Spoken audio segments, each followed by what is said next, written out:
notre invité confortablement installé, le monsieur que vous connaissez aujourd'hui, qu'on le veuille ou pas, on n'a pas besoin de le présenter ici, en Guinée, en Afrique et partout dans le monde. Lui, c'est monsieur Alassane Makanera Kake. Il a été le ministre de l'Information et de la Communication ici. Le reste, on va le dire après. Mfasseni, il est là, monsieur Makanera Kake, bonjour. Bonjour. Vous allez bien? Très bien. La famille? Toute la famille se porte bien, heureusement. Mes vœux les meilleurs. Je voudrais également formuler mes vœux les meilleurs. D'abord pour vous, pour la nation et l'ensemble du peuple de Guinée. Beaucoup de pain et de paix. Beaucoup de pain et de paix, vous le connaissez, il a l'art de parler. Dans un court instant, nous, on sera obligé de laisser l'invité parler de tout ce qu'il veut. On n'a même pas besoin de poser des questions parce qu'il sait ce qu'il doit dire. Mais néanmoins, ce matin, on va parler de quoi, Mfasseni Biaye? Justement, ce matin, Samba Kamis Camara, avec l'invité, nous allons parler de la paix, la quiétude sociale, mais aussi de la synergie du général Mamadi Doumbouya, Synergie 2025. Synergie 2025 d'ailleurs. On va d'abord, moi, j'ai envie de savoir c'est quoi la synergie 2025 général Mamadi Doumbouya. C'est la toute première question d'abord, Ndimbore, parce que là on va parler après de Ndimbore.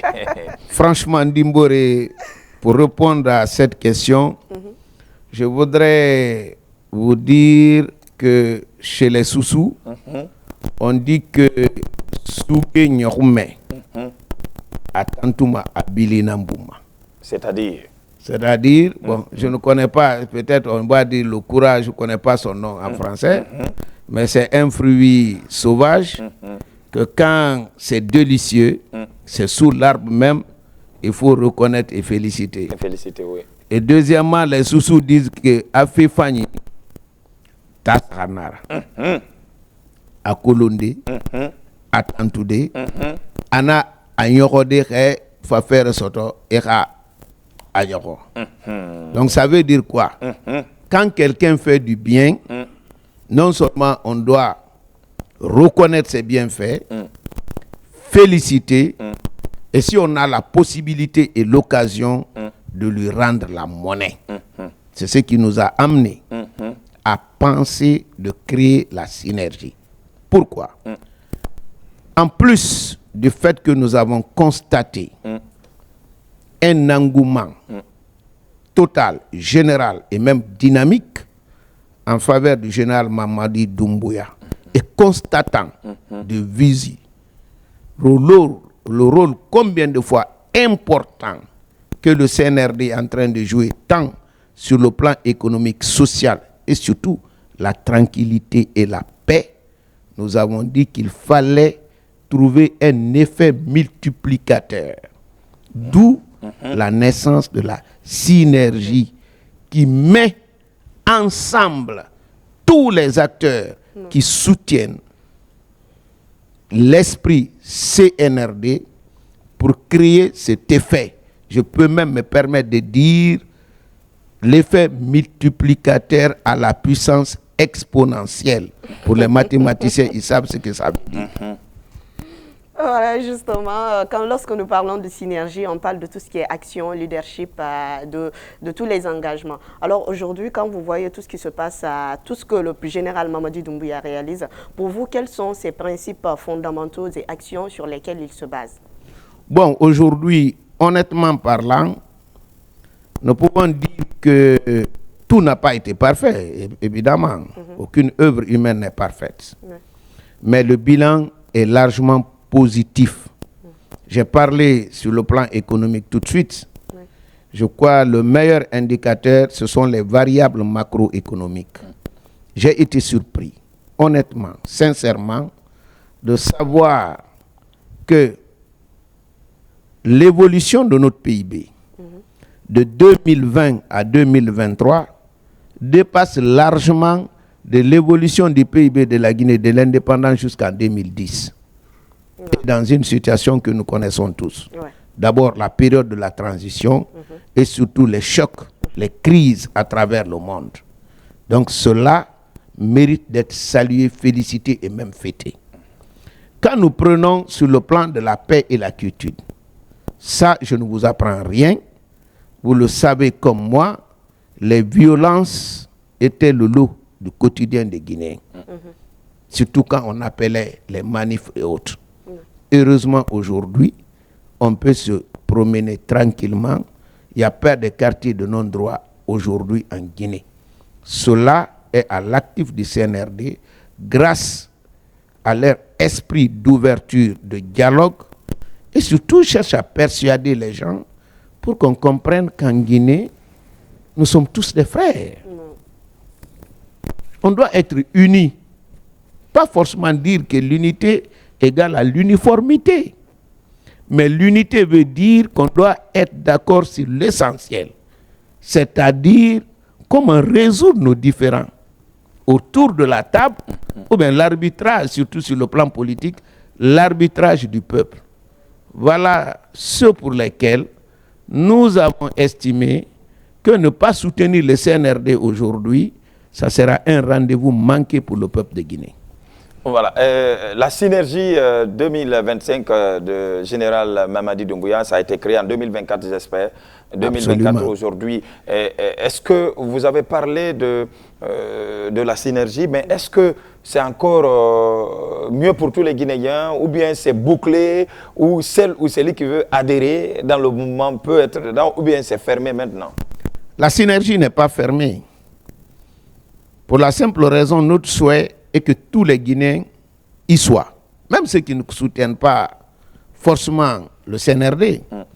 Parce que notre objectif, c'est de faire en sorte qu'il y ait la paix. Et les Guinéens ont toutes les raisons d'avoir la paix. Pour la simple raison, nous sommes majoritairement religieux. Ceux qui ne sont pas chrétiens, ils sont musulmans à 99%. Et quand je prends ces deux religions, lorsque vous prenez le christianisme, dans la philosophie du christianisme, la paix, c'est le tout de la religion chrétienne. Jésus est allé jusqu'à dire à ses fidèles, quand on vous gifle la joue droite, tendez la joue gauche. Cela veut dire qu'il n'a laissé aucune place pour la violence. Et lorsqu'on se dit chrétien, on est obligé d'appliquer à la règle les prescriptions de votre religion pour ne pas être hypocrite. Quand nous venons en ce qui concerne les musulmans, la paix même, c'est le nom de leur religion, Salama. Islam littéralement veut dire Salama, ça veut dire la paix. C'est ce que nous répétons à longueur de journée. Quand nous nous rencontrons, nous disons Salamu alaikum. Quand nous prions, à la fin de chaque prière, nous disons Salamu alaikum à gauche et à droite. Donc celui qui passe tout le temps à répéter ça, s'il est conscient de ce qu'il dit, s'il veut être en phase avec ce qu'il dit et ce qu'il fait, il n'y a pas de place de violence pour chez lui. Donc voilà ce que nous sommes en train d'inculquer par la méthode de persuader les gens à favoriser la paix. Voilà, parlant de la paix, la quiétude sociale, l'entente dans ce pays, c'est parce que vous avez vu les visions du président de la République aujourd'hui, la synergie. Selon vous, qu'est-ce qu'il faut encore rajouter pour pérenniser la paix en République du Guinée? Parce que personne n'est parfait, le président il ne peut pas faire lui seul la paix en Guinée. Je crois qu'il faut être accompagné. Aujourd'hui, la synergie vise quoi essentiellement? Vous savez, heureusement, je suis le mieux placé pour apprécier ce que le CNRD est en train de faire. Ah bon? Oui, vous le savez, dès le début, nous, on n'était pas avec le CNRD. Mais si, en dépit de notre position antérieure, nous avons été séduits par les actes posés aujourd'hui, je suis certain qu'ils vont défier l'espace et le temps. C'est dire que c'est bon et même très bon ce qui se passe chez nous aujourd'hui. Pour moi, en toute honnêteté, il n'y a pas d'alternative crédible aujourd'hui plus que le général Mamadi Doumbouya et le CNRD. Moi, quand je parle, je prends des exemples pratiques. Chez nous, à Boké, là-bas, on dit Kalimouna Rungwar Madlabareba. Si vous avez votre crâne rasé, enlevez seulement le bonnet. Les gens verront. Directement. Ils verront. Nous avons été ici témoins de l'instrumentalisation de la population. Nous avons été témoins des violences sans aucune raison. Si aujourd'hui, cela est derrière nous, et vous le savez peut-être, vous avez bénéficié, même la couverture sanitaire, pour ceux qui ont vu des gens mourir, et puis des fonctionnaires qui servent l'État, qui n'arrivent pas à se traiter, pour une simple opération, mourir parce qu'ils n'ont pas de moyens, quand ils apprennent que 80% aujourd'hui des charges médicales des fonctionnaires et des retraités, c'est pris en charge par l'État. Mais si on ne soutient pas ça, on va soutenir quoi? Mais on se dit souvent, je vous coupe pas, on se dit souvent que M. Makanera Kake, c'est quelqu'un qui est connu politiquement. Au fait, à un moment, il avait créé, sous d'autres régimes, il avait créé des mouvements où il soutenait encore le pouvoir. Mais cette fois-ci encore, il revient en force et en fanfare pour soutenir notre CNRD, parce que c'est notre CNRD aujourd'hui, qu'on ne le veut pas. En tout cas, c'est notre vision. Mais pourquoi, à tout le temps, quand c'est le pouvoir qui est là, et généralement, Makanera revient pour soutenir parce que. Vraiment, j'ai aimé votre question. Honnêtement, nous avons un déficit. Le déficit, c'est la mémoire. Moi que vous voyez comme ça, nous sommes les pionniers de la lutte pour l'instauration de la démocratie en Guinée. J'ai été même un extrémiste. Contrairement à ce que certains détracteurs veulent vous faire croire. Je peux dire même avant 1990, parce que c'est notre combat qui a abouti à l'adoption de la loi fondamentale de 1990. Au départ même, dans cette loi, il était prévu le bipartisme. Nous nous sommes battus pour qu'on ait le multipartisme intégral. De cette date jusqu'en 2010, l'élection de professeur Alpha Condé au pouvoir, je suis resté toujours dans l'opposition. Et même je suis allé au-delà. J'ai terminé mes études en 86. Je n'ai intégré la fonction publique en 2011 avec ma propre fille. La même année. La même année. Wow. Et je vais plus. Aucun ministre, ancien ministre de Conté, aucun directeur général ne peut vous dire aujourd'hui qu'il m'a vu dans son bureau. Aucun Guinéen cadre de mon âge, de mon parcours, ne peut lancer tel défi. Et moi, je lance le défi là à la télévision nationale. Personne ne pourra le relever. Donc on vous dit souvent, il est souvent avec le pouvoir, c'est faux. J'ai même vu des images qui circulent, mais les gens ne savent pas analyser les images. Là où j'ai la torche, en train de rechercher le général Lansana Conté, que j'étais du PIP. Mais entre nous, quand un président est au pouvoir, on ne prend pas la torche pour le rechercher. Il est partout. Il est partout. Et quand on prend la torche, ça veut dire qu'il n'est plus là. Ouais. Donc celui qui est à sa place fait moins que lui. C'est pour que celui qui est parti, on le recherche en plein jour avec une torche. Donc moi, je ne suis pas partout avec le pouvoir. Le seul pouvoir que j'ai soutenu, je ne suis pas venu quand il était au pouvoir. Moi, j'étais avec le RPG avant le premier tour. Il n'était même pas en bonne position. Okay. Et quand il est arrivé au pouvoir, j'ai été nommé ministre. Après, j'ai perdu mon poste de ministre. Je suis allé au parti RPG, Arc-en-Ciel. Parce qu'entre-temps, on avait créé la fusion. On avait maintenant le RPG Arc-en-Ciel. Mais là-bas, il n'était pas le président alors en ce moment. Qui ça? Le Alpha Condé, je veux dire. Il ne peut pas être président, contrairement à ce qu'on vous fait croire. Oui. Il n'a jamais été le président du RPG Arc-en-Ciel. Vous savez, le mandat, la constitution d'alors le mandat du président de la République est incompatible avec toute autre fonction, même élective. Donc, le RPG Arc-en-Ciel a été créé, si je ne m'abuse pas, en 2013 ou 2013. Donc, le président Alpha Condé ne pouvait pas être président de ce parti et il ne l'a jamais été. C'est ça la vérité. Et pourtant, historique. quand on parle de RPG Arc-en-Ciel, tout le monde, on voit automatiquement monsieur le professeur Alpha Condé directement. Hein. C'est ce qu'on voit. Mais les gens ne posent pas de questions à la bonne personne. Je suis l'initiateur du RPG Arc-en-Ciel. Je suis le créateur. C'est moi qui ai regroupé tout le monde autour de ce programme.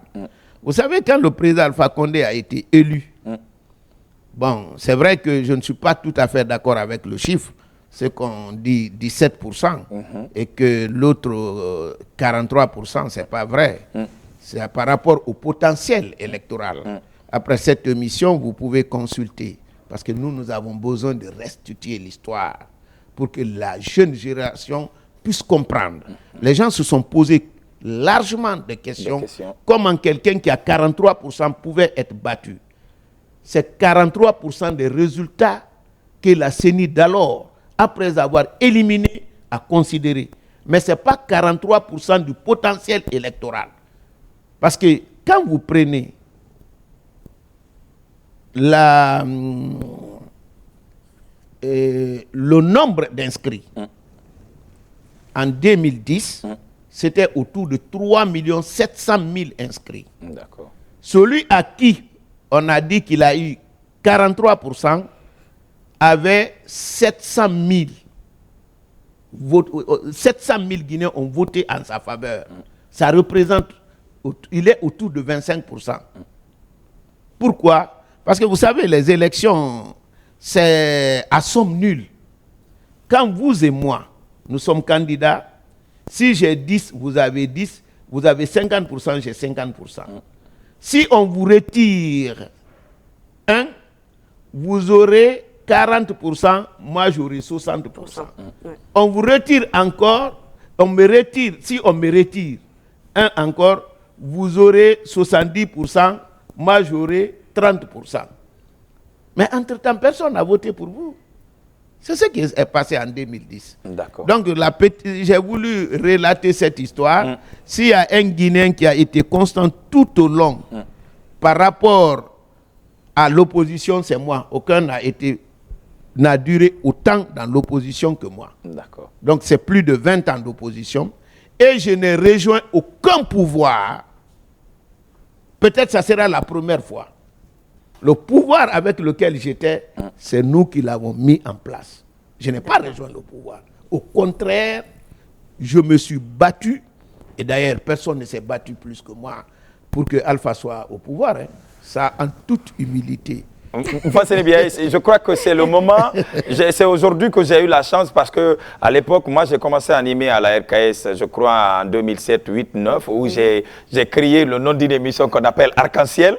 Donc je sais maintenant la personne qui doit me dédommager parce qu'on a cherché, il fallait, un jour il y a d'autres qui sont venus à la RTG pour me dire, à la RTG de Bourbiné, hein, pour me dire, il faut maintenant mettre croix sur le nom de l'émission là parce que ça a pris autre mouvement qu'on appelle Arc-en-Ciel. Donc je sais qui va me dédommager maintenant par rapport à cette émission. Parce que depuis ce jour-là, on a mis croix au nom, on a changé directement le nom. D'accord. Alors aujourd'hui, c'est vrai, vous avez dit que vous êtes ancien par rapport aux opposants. Je crois qu'il y a un moment où vous avez aussi quitté Arc-en-Ciel, vous avez rejoint Dalin, on a vu encore à la télévision nationale. Et qu'est-ce qui a fait cela d'un seul coup? Après, c'est quand vous avez quitté ministre, et vous êtes venu chez Dalin. Entre-temps, vous avez quitté encore ce Dalin. Aujourd'hui, forcément, dans notre CNRD. D'abord, ça, c'est une mauvaise lecture de la situation. Je n'ai jamais rejoint Dalin. J'ai été radié, comme je vous le dis. J'ai été un peu critique. C'est ma manière de fonctionner. Les responsables du RPG d'alors ont décidé de me radier avec Ousmane Kaba. Et un cadre, quand vous n'êtes pas avec la mouvance, vous êtes dans l'opposition. Obligatoirement. Mais je suis surpris que les Guinéens pensent que moi qui étais opposant pendant 20 ans, l'opposition ne m'appartient mais ça appartient à Daleng. Si vous demandez à Elhadji Cellou Dalein aujourd'hui, il vous dira, quand j'ai rejoint l'opposition, il m'a proposé toutes sortes de postes à l'UFDG. J'ai dit non, je ne suis pas UFDG, je ne le serai pas. On a un adversaire commun, nous allons le combattre. Parce que pour moi... D'accord, ok. Oui, pour moi... Il y a une précision maintenant. Il y a une précision parce je que... ne l'ai jamais rejoint. Ok. Il n'y a même pas une alliance formelle. Mais vous savez, quand en Guinée, souvent, quand une personne dit quelque chose, les autres répètent la même chose. Sinon, il n'y a aucun Guinéen plus constant que moi. Tant sur le principe et les valeurs, parce que c'est ça même la constance. La constance, ce n'est pas être derrière une personne. Hein. Non. Mais comment être constant dans une situation changeante? C'est de changer en fonction de la situation. Sinon, vous n'êtes pas constant. L'homme change. Vous pouvez le trouver aujourd'hui bon, demain vous voyez le contraire. Mais là où souvent les gens ils m'attaquent, ils publient même la vidéo, moi je pensais qu'on allait me féliciter. Parce que tout simplement, en tant que leader d'un parti politique, qui aspire aussi, c'est que Dalein aspire, j'ai pris mon temps de parler bien de lui. Je ne regrette rien, parce que c'est ce que ma religion me recommande. Vouloir pour l'autre ce que vous voulez pour vous-même. Sinon, il n'y a même pas une alliance formelle pour que dise j'étais avec lui.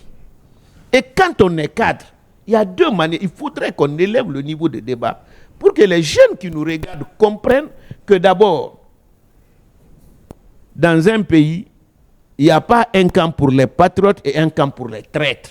Parce que c'est ce qu'on lit. Quand vous regardez les réseaux sociaux, c'est vrai, oui. Dès que vous êtes dans un autre camp, on dit c'est des traîtres. Oui. Mais peut-on faire une démocratie avec un seul camp? Non. Pour qu'il y ait la démocratie, il faut que ceux qui sont au pouvoir et ceux qui s'opposent à eux. Donc on peut avoir des patriotes dans tous les deux camps. Ouais. Comme on peut avoir des traîtres dans tous les deux camps. Moi je pense un ancien ministre qui a géré, ce qu'on pouvait lui reprocher, c'est sa gestion. Les actes qu'il a posés, tant sur le plan de la gestion financière que la gestion des libertés.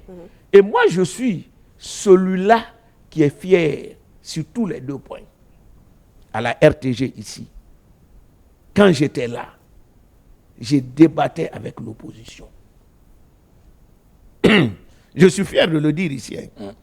Quand je suis passé à l'Assemblée nationale, j'ai dit la RTG est accessible à tous les Guinéens. Oui. C'est un média d'État. Oui. L'opposition ne me croyait pas. J'ai demandé à votre collègue, M. Djibril, qui était mon conseiller principal, je lui ai dit de changer le format de l'émission Justice, droit et information, puisque cela était réservé seulement pour les juristes. Pour les juristes, oui. De dire justice, démocratie, pour permettre de recevoir les acteurs sociopolitiques. La première personne à qui on a pensé, c'était le porte-parole de l'opposition républicaine, M. Aboubakar Silla. Il est encore vivant. Ah oui, nous étions ensemble à Kindia. Vous pouvez aller vous informer auprès de lui. Sa première réaction a été un niet. Il dit parce que quand je vais venir, je serai censuré. Quand M. Djibril m'a dit ça, j'ai pris mon téléphone, je lui ai appelé. J'ai dit, grand frère, moi je vous dis de venir. D'ailleurs, vous venez débattre avec moi. Vous allez voir si vous serez censuré. On a débattu ici, c'est dans cette salle même. Après, j'ai invité l'UFDG. Ils m'ont fait venir le secrétaire général Aliou Kondé. J'ai débattu avec lui. J'ai débattu avec Faya Milimono à la radio.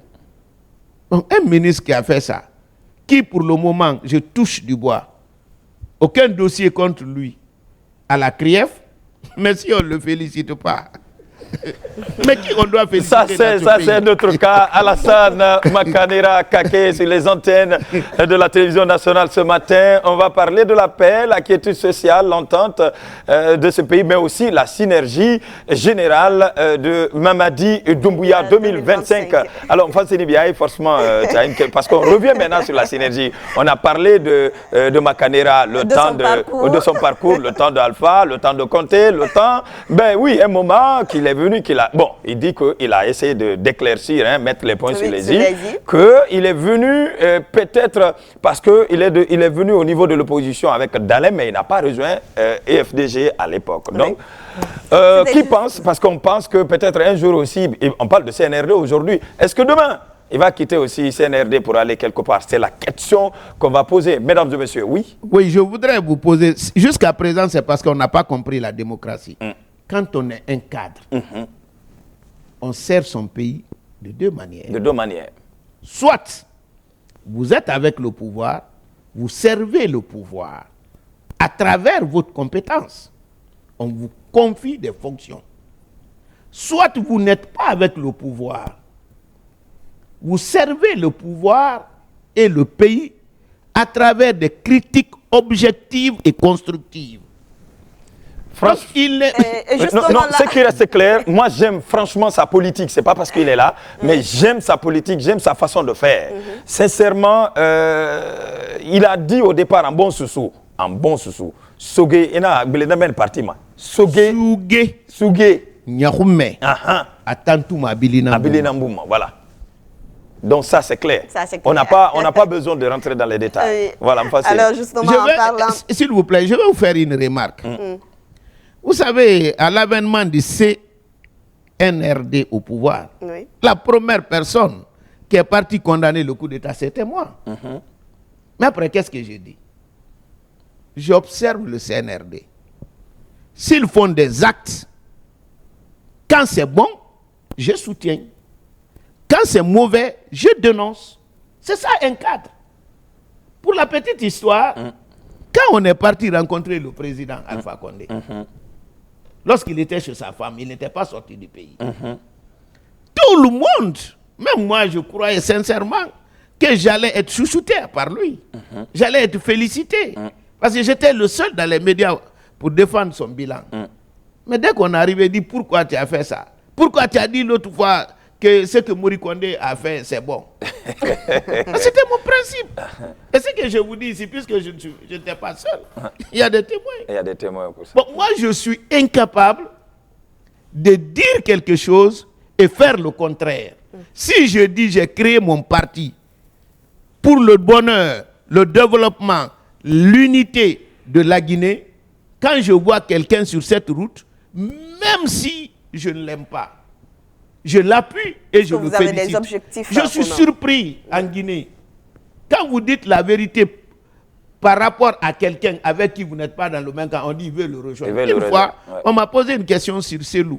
Quand j'ai répondu, il veut le rejoindre encore. Comme on ne peut pas dire la vérité de quelqu'un si on ne veut pas le rejoindre. Je ne fonctionne pas comme ça.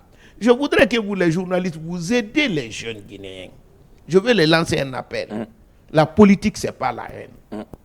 Quelqu'un qui dit à un jeune, quand toi tu rejoins le pouvoir, tu es traître, et si le jeune le croit, il s'est fait instrumentaliser pour rien. Tous les leaders là, citez-moi la liste, donnez-moi la liste de ces leaders. Sortez-moi un seul qui à un moment donné de notre histoire n'était pas avec le pouvoir en place. Qui? Ils ont toujours travaillé avec ce pouvoir. C'est grâce à ça ils sont devenus des leaders. Mais comment ils peuvent refuser aux jeunes qui croient en eux ce qui a fait d'eux ce qu'ils sont aujourd'hui? Ou bien ils veulent maintenir les jeunes là seulement des lanceurs de cailloux. Moi je vous dis honnêtement, vous pouvez vérifier vous-même. Mes jeunes, après le coup d'État, ils sont venus me voir. Ils disent, président, comment on va faire? Il dit, parce que il y a certains jeunes qui ont rejoint le CNRD. Je leur ai dit, si vous pouvez vous exprimer là-bas, si vous pouvez avoir de l'expérience avec le CNRD, allez là-bas. Et si même vous pouvez trouver des moyens, allez là-bas. Parce que moi, au moins, j'ai un parcours. Je ne suis pas riche, mais j'ai un parcours. J'ai fondé une famille. Je vis chez moi. Je ne peux pas vous refuser ce qui a fait de moi ce que je suis. Je vais vous donner l'exemple basique. Nous avons fait 17 ans de lutte avec le doyen Bamamadou. Quand il a été question de passer la main, il dit je ne passe pas la main ni à Baouri, ni à Ousmane Ba. Parce qu'ils n'ont pas d'expérience, ils n'ont même pas géré un département. Il a préféré choisir Elaï Selouda Diallo, avec qui il était en confrontation pendant 17 ans. Parce que lui, il a l'expérience. Oui. Maintenant, si aujourd'hui... Parce qu'à l'époque, lui, il était avec le général. Oui. Ah oui. Ah, il était même le directeur de campagne pour tout le Fouta. Oui, oui. L'adversaire principal de Bamamadou, ce n'était pas Lansana Conté, Oui. c'était lui. C'était lui, oui. Mais il a préféré son adversaire qui a l'expérience par rapport à ses partisans qui n'ont pas d'expérience. Ouais. Donc si on maintient les jeunes aujourd'hui, on dit c'est le camp des patrons, c'est le camp des traîtres. Pardon, aider la jeunesse à comprendre La politique. la politique, C'est ça. que ce n'est pas la haine, La haine. que quand on vous fait appel, vous devez venir. On ne change pas la Guinée d'un seul camp. On change, c'est les deux camps qui changent la Guinée. Vous pouvez changer avec le pouvoir en place, tout comme vous pouvez changer quand vous êtes opposant. Mais ce que les gens ne comprennent pas souvent, le bas peuple, parce que quand vous êtes au pouvoir, vous ne venez pas dans les médias pour critiquer. Cela ne veut pas dire que vous ne critiquez pas. Même les ministres critiquent les actions du gouvernement. Ils les critiquent, mais ils ne viennent pas dans les médias. Ce qu'on appelle là, conseil de ministres, conseil interministériel, c'est un lieu de critique. Proposition et contre-proposition. C'est là-bas ils critiquent. Ce qu'ils font là-bas, là, c'est ce que nous devons faire dans les médias. Pas pour détruire, mais c'est pour construire. Moi, tout le temps où je n'étais pas avec le CNRD, j'ai fait toujours des critiques constructives. Des fois, même votre ministre, peut-être, je l'ai écorché une fois. Quand il a eu le premier problème avec son ministre, j'ai pris sa position. J'ai dit, ce qu'il a fait, c'est bon. Mais quand il y a eu d'autres problèmes, j'ai critiqué. Les gens ne me comprenaient pas, parce que Fara, c'est un ami. Mais moi, quand il s'agit... justement, si je pense que ça me va, il peut prendre tout quand il s'agit d'exprimer une opinion, je dis. Oui, là, on a compris. Il n'est pas dit forcément que tout ce que je dis, c'est la vérité. C'est la vérité. Oui. Mais ça permet quand même d'engager le débat. Ça ne vous empêche pas de dire votre point de vue. Alors, ta dernière question. La dernière question, rapidement, M. Makanera, vous avez parlé de servir le pouvoir et tout. Alors aujourd'hui, comment vous impliquez la société civile, les jeunes, les femmes et les leaders religieux pour prôner la paix? Bon, effectivement, c'est le rôle de la synergie. Nous nous mettons ensemble et on définit le rôle de chacun dans son domaine. Quand nous prenons les leaders religieux, il y a des gens qui instrumentalisent la religion. Il faut les faire revenir aux fondamentaux. Il faut amener les leaders religieux à faire comprendre aux fidèles, à chaque fois, vous devez prendre une décision. Vous devez parler, vous devez regarder d'abord quel est le jugement de votre religion par rapport à ça. Parce que si cela est fait, deux chrétiens ne se battront jamais. Deux musulmans ne se battront pas. Chrétiens et musulmans ne se battront pas. Parce qu'aucune de ces religions n'encourage la violence. Quant aux syndicats, ils doivent parler aux travailleurs. Vous savez, les besoins, ils sont illimités, mais les moyens sont limités. Donc, il faudrait qu'ils puissent naviguer entre ces deux impératifs. C'est-à-dire l'amélioration des conditions de vie des travailleurs sans pour autant sacrifier le programme politique de l'État. Quant aux femmes et aux jeunes, il faudrait qu'ils se rendent compte que leur bonheur ne se situe pas dans la violence ou dans l'empêchement du gouvernement à fonctionner normalement, mais c'est quand on renforce le gouvernement qui nous tient tous qui peut nous tenir. Celui qui vous prend Si vous l'affaiblissez, s'il tombe, vous tombez tous avec lui. Ouais. Voilà des questions sur lesquelles nous allons discuter pour permettre à la Guinée de traverser cette période que les gens trouvent incertitude. Mais moi, je suis convaincu que la Guinée, c'est un pays extraordinaire qui a toujours surpris le monde entier. Je me rappelle, mon frère, dans les années 2000, et dans les années 90 jusqu'à 2000, tous les pays qui ont été agressés étaient obligés de se retrouver autour de la table avec les rebelles. Seule la Guinée. On a bouté les rebelles hors du territoire sans aucune négociation. Et quant à 58, vous le savez, quand on a parlé de référendum, seule la Guinée a dit non au général de Gaulle. Et on a dit qu'il faut faire tomber le régime, mais il est resté plus fort en dépit de tout ce que les colons ont fait. Donc notre pays est un pays résilient. Un pays résilient. Fassedi Biaye, notre invité, je crois qu'on est vers la fin maintenant de cette émission. La synergie, sincèrement, moi, mon mouvement, c'est-à-dire le mouvement que je gère, le mouvement Zozo Propaganda, va adhérer à la synergie parce que je vois des belles actions à ce niveau. Alors, quel est le message que vous allez maintenant véhiculer à la population guinéenne, que ce soit CNRD, mais aussi la population en émo? Parce que si ça ne va pas aussi, normalement, M. Makanera aussi doit sortir pour dire franchement à notre CNRD que ça ne va pas. Je crois lors de mon discours, vous avez diffusé ici, heureusement, je dis que notre rôle, c'est d'abord informer la population ce qui se passe, mais informer le CNRD aussi les questions et les problèmes de la population. Tout en les aidant à résoudre le problème. Être un pont en homme. Nous sommes un pont. Vous me passez le bon mot. Nous sommes un pont entre la population et le CNRD. Nous leur disons, attention, ça là, si vous faites comme ça, c'est bon. Avec la manière de dire. Parce que quand vous êtes avec quelqu'un, il y a cette manière de dire. Et quand vous n'êtes pas avec lui, il y a cette manière de dire. Parce que ce n'est pas la même oreille. Quand vous êtes avec quelqu'un et quand vous n'êtes pas avec lui. C'est sa force, allez-y. Oui. C'est ça même l'expérience et la sagesse. Oui. Donc, et nous disons à la population aussi ce qu'il faut faire. Donc ici, maintenant, je demande au peuple de Guinée de se mobiliser en rang serré comme des édifices plombés pour soutenir la paix.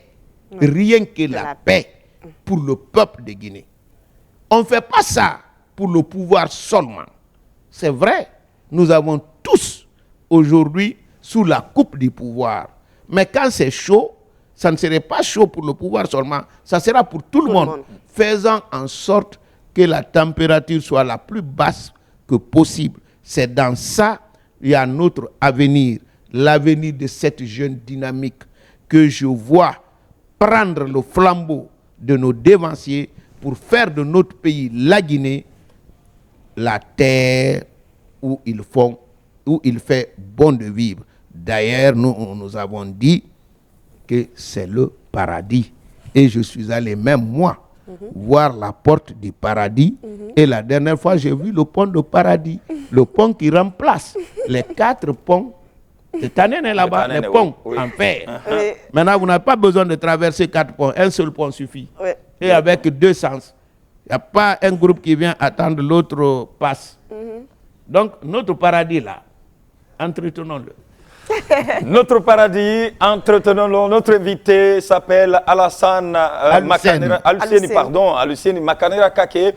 Ici, ce matin, il a été ancien ministre de l'Information et de la Communication, et qui était notre invité. Ce matin, on a parlé de la synergie générale de Mamadi Doumbouya. On a parlé aussi un peu de rétro, mais il va revenir encore, parce qu'on a besoin de lui, la synergie. On va parler de la paix, la quiétude sociale. C'est ce que les Guinéens ont besoin, les mentalités, les jeunes jeunes ont besoin de connaître aussi la politique parce qu'aujourd'hui, c'est tout le monde qui parle la politique, même ceux qui ne connaissent rien au niveau de la politique. On va laisser la politique aux politiciens, c'est important de le souligner.